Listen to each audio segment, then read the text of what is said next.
Hi friends, welcome to UVC మస్తీ. ఆమె 1940ల నుండి 50లలో అందరి అగ్ర హీరోల సరసన తెలుగులో, తమిళ్లో నటించారు. హీరోయిన్ గా, తర్వాతి కాలంలో నిర్మాతగా, రాజకీయ నాయకురాలుగా ఎంతో ఆత్మవిశ్వాసంతో జీవితాన్ని సవాల్గా ఎదుర్కొంటూ ముందుకు సాగారు. ఆమె మరెవరో కాదు, దర్శకేంద్రుడు కె. రాఘవేంద్రరావు గారి సవతి తల్లి అయిన జి. వరలక్ష్మి గారు. ఈమె జీవితం నిండా వివాదాలే. మహానటి సావిత్రితో గొడవేంటి, సావిత్రి గారు కొత్త కారు కొనుక్కోగా కారు టైర్లను కోయించేంత పగ వరలక్ష్మి గారికి ఎందుకొచ్చింది? ఇద్దరు పిల్లల తల్లై ఉండి కూడా కోవెలమూడి ప్రకాశరావు గారికి విడాకులిచ్చి మరొకరిని ఎందుకు వివాహం ఆడారు? వారి మధ్య గొడవేంటి? వారి పిల్లలు ఇప్పుడు ఎక్కడున్నారు, ఏం చేస్తున్నారు అనే విషయాలన్నింటినీ ఈ వీడియోలో తెలుసుకుందాం. స్కిప్ చేయకుండా వీడియో చివరి వరకు చూడండి ఫ్రెండ్స్. ముందుగా ఆమె కుటుంబ నేపథ్యం ఇంకా సినీ రంగ ప్రవేశం గురించి తెలుసుకుందాం. జి. వరలక్ష్మి గారు ఆంధ్రప్రదేశ్ లోని ఒంగోలులో 1926 సంవత్సరంలో సెప్టెంబర్ 27న జన్మించారు. ఆమె తాతగారి ఊరైన గుంటూరులో పెరిగారు. ఆమె తండ్రి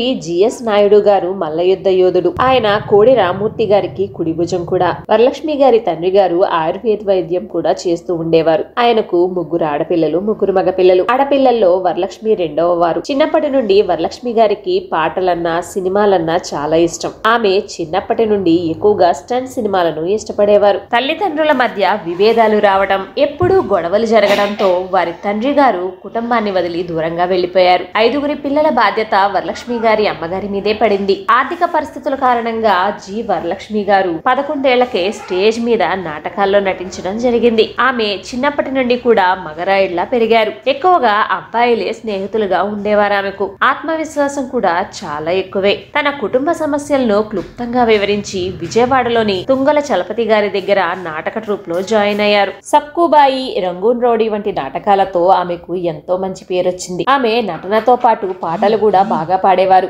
1939వ సంవత్సరంలో రాజమండ్రిలో సక్కుబాయి నాటక ప్రదర్శన జరుగుతున్నప్పుడు రఘుపతి వెంకయ్య గారి కుమారుడు ఆర్ఎస్ ప్రకాశ్ రావు ఆయన తీస్తున్న బారిస్టర్ పార్వతీశం సినిమాకు గాను ఆమెను సెలెక్ట్ చేశారు. ఆ విధంగా ఆమె సినిమా రంగంలోకి అడుగు పెట్టారు. తర్వాత డైరెక్టర్ సి. పుల్లయ్య గారి దగ్గర అసిస్టెంట్ డైరెక్టర్ గా పనిచేస్తున్న రమణారావు అతని స్నేహితునితో కలిసి తులసీదాస్ చిత్రాన్ని తెలుగులో తీయాలనుకున్నారు. అందుకుగాను వరలక్ష్మి గారిని బాంబే తీసుకుని వెళ్లారు. ఆ సినిమా షూటింగ్ స్టార్ట్ అవ్వలేదు, కానీ ఆమె అదృష్టం కొద్దీ కొన్ని హిందీ సినిమాల్లో అక్కడ నటించారు. Vanarani, do or die, circus king సినిమాల్లో ఆమె యాక్ట్ చేశారు. అలా 1943 చివరి వరకు బాంబేలోనే ఉన్నారు. 1944 సంవత్సరంలో అప్పటికే సినిమా ఇండస్ట్రీలో స్థిరపడిన దర్శకుడు, నిర్మాత అయిన కెఎస్ ప్రకాశరావు గారితో వివాహం జరిగింది. కెఎస్ ప్రకాశరావు గారికి అది రెండవ వివాహం. వీరికి ఒక కొడుకు, కూతురు ఉన్నారు. జి. వరలక్ష్మి గారు, కెఎస్ ప్రకాశరావు గారు కలిసి అనేక సినిమాల్లో కలిసి నటించారు. కెఎస్ ప్రకాశరావు గారితో కలిసి ద్రోహి అనే సినిమాలో యాక్ట్ చేశారు. ద్రోహి సినిమా తర్వాత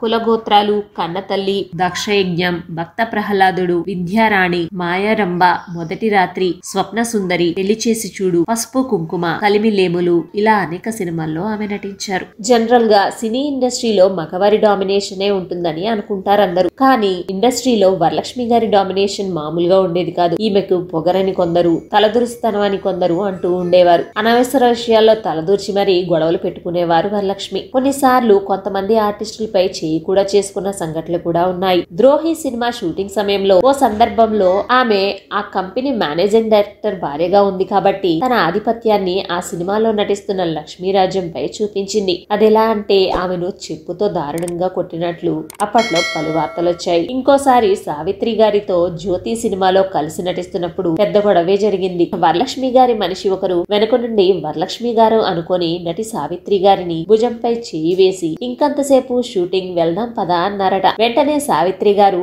ఒళ్ళెలా ఉంది అని అరవడంతో అక్కడే ఉన్న సావిత్రి వాళ్ళ నాన్నగారు ఆ వ్యక్తిపై పెద్ద పెద్దగా అరుస్తూ ఉన్నారు. ఆ విషయం వరలక్ష్మి గారికి తెలిసి ఎవట్రా నా మనిషి మీద అరుస్తున్నది అని మర్యాద లేకుండా మాటలు అనడం జరిగింది. అంతేకాదు సావిత్రి గారికి చెప్పు కూడా చూపించారట ఆవిడ. కొద్ది కాలానికి సావిత్రి గారు కొత్త కారు కొనుక్కోగా వాటి టైర్లను కూడా కోయించేశారట వరలక్ష్మి. ఈ రకంగా ఆమె జీవితం అంతా వివాదాలే. ఇద్దరు పిల్లలు పుట్టిన తర్వాత కొంతకాలానికి వారి మధ్య విభేదాలు రావడంతో కెఎస్ ప్రకాశరావు గారికి డైవర్స్ ఇచ్చేసి పైల్వాన్ అజిత్ సింగ్ ను పెళ్లాడారు. ఆయన ఆమె సినిమాలలో యాక్ట్ చేయడం, సినిమాలను నిర్మించడం మానలేదు. జీవితంలో తొందరపాటు నిర్ణయాలు భవిష్యత్తుకు ఎంతో ప్రమాదకరం అని ఆమె కొన్ని సందర్భాల్లో చెప్పుకొచ్చారు. ఆ తర్వాత ఆమె అనేక సినిమాలను నిర్మించారు. జగ్గయ్య హీరోగా పసుపు కుంకుమ అనే సినిమాని ప్రొడ్యూస్ చేశారు ఆమె. అది అంత విజయం సాధించలేదు. ఆ తర్వాత తమిళంలో హరిశ్చంద్ర సినిమాను నిర్మించారు. దీనిలో శివాజీ గణేశన్ హీరోగా ఉండగా వరలక్ష్మి చంద్రమతి పాత్రలో నటించారు. ఈ సినిమా కూడా విజయం సాధించలేదు.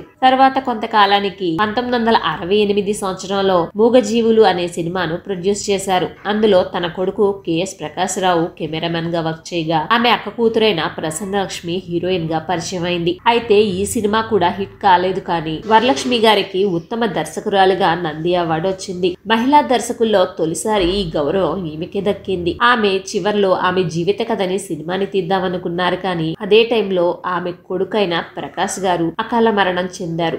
ఆయన తన సోదరుడైన కె రాఘవేంద్రరావు గారి సినిమాలు చాలా సినిమాలకు కెమెరామెన్ గా వర్క్ చేశారు. మోహన్ బాబు గారు హీరోగా నటించిన దొంగ పోలీస్ సినిమాను డైరెక్షన్ చేసింది ఆయనే. జి వరలక్ష్మి గారు పెళ్లి చేసి చూడు సినిమాలో ఎన్టీఆర్ సరసన నటించారు. రాయలసీమకు కరువొచ్చినప్పుడు ఎన్టీఆర్ గారు విరాళాలు సేకరిస్తుండగా తను కూడా ఇంటింటికి తిరిగి జోలిపట్టి విరాళాలు సేకరించారు. తమిళనాడు తుఫాన్ అప్పుడు కూడా విరాళాలకు కృషి చేశారు. వరలక్ష్మి గారు తన శేష జీవితాన్ని తన చెల్లెలతో కలిసి చెన్నైలో ఓ తోటలో గడిపేవారు. 2006వ సంవత్సరం నవంబర్ 26న ఆమె కన్నుమూశారు. That's all for this video friends. ఈ వీడియో కనుక నచ్చినట్లయితే లైక్ చేసి షేర్ చేసి సబ్స్క్రైబ్ చేసుకోండి ఫ్రెండ్స్. Thanks for watching.